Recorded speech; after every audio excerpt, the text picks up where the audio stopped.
Driving test പരിഷ്കരണത്തിൽ ഇളവ് അനുവദിച്ച് transport commissioner ഇന്ന് സർക്കുലർ ഇറക്കും. ഇന്നലെ ഗതാഗത വകുപ്പും തൊഴിലാളി സംഘടനകളും നടത്തിയ ചർച്ചയിലാണ് ഇളവിന് ധാരണയായിരിക്കുന്നത്. പ്രതീക്ഷിച്ചിരുന്നു തിരുവനന്തപുരത്ത് നിന്ന്. Good morning M G Pratheesh, വിവരങ്ങൾ. Good morning SKN.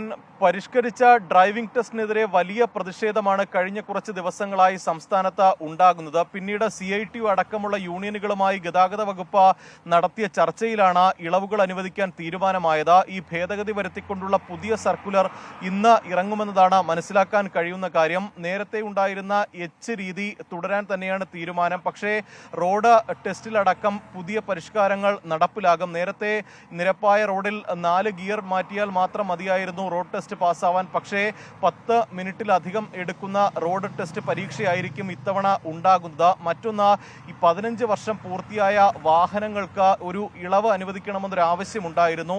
ഈ 15 വർഷം പഴക്കമുള്ള വാഹനങ്ങൾക്ക് ഈ വാഹനങ്ങൾ മാറ്റാനായി 6 മാസത്തെ സാവകാശം പുതിയ സർക്കുലറിൽ ഉണ്ടാകുമെന്നതാണ് മനസ്സിലാക്കാൻ കഴിയുന്ന കാര്യം. മറ്റൊന്ന്, 30 പേരെ മാത്രം പങ്കെടുപ്പിച്ചാൽ മതിയെന്നായിരുന്നു നേരത്തെ ഉണ്ടായിരുന്ന നിർദ്ദേശം. ഈ പ്രതിഷേധം വ്യാപകമായതോടുകൂടി തന്നെ അത് 40 പേരാക്കാൻ തീരുമാനിച്ചിട്ടുണ്ട്. പുതുതായി അപേക്ഷിക്കുന്ന 25 പേരും നേരത്തെ പരാജയപ്പെട്ട 15 പേരും ഈ അത്യാവശ്യമായി ലൈസൻസ് എടുക്കാൻ വരുന്ന 5 പേരും, ഇങ്ങനെയാണ് ആ അനുപാതം പുതിയ ഉത്തരവിൽ ക്രമീകരിച്ചിരിക്കുന്നത്. മറ്റൊന്ന്, ഈ ഡാഷ്ബോർഡിൽ ക്യാമറ ഘടിപ്പിക്കണമെന്ന കർശനമായൊരു നിർദ്ദേശമുണ്ടായിരുന്നു. ഇതിനും 3 മാസത്തെ സാവകാശം ഇതിനോടകം അനുവദിക്കാൻ തീരുമാനമായിട്ടുണ്ട്. എന്തായാലും പുതിയ പരിഷ്കരണങ്ങളിൽ ഇളവ് അനുവദിച്ചതോടുകൂടി തന്നെ ഈ യൂണിയനുകൾ സമരത്തിൽ നിന്ന് പിന്മാറുമെന്ന ഒരു പ്രതീക്ഷയാണ് ഗതാഗത വകുപ്പിനുള്ളത്. ഈ സമരം തുടരുമോ എന്ന കാര്യത്തിലും CITU ഇന്ന് നിലപാട് വ്യക്തമാക്കും. എന്തായാലും ഇന്ന് രാവിലെയോടുകൂടി തന്നെ ഈ സർക്കുലർ ഇറക്കും എന്നതാണ് മനസ്സിലാക്കാൻ കഴിയുന്ന കാര്യം. വലിയ പ്രതിഷേധം കഴിഞ്ഞ ദിവസം ഗതാഗത മന്ത്രിക്കെതിരെ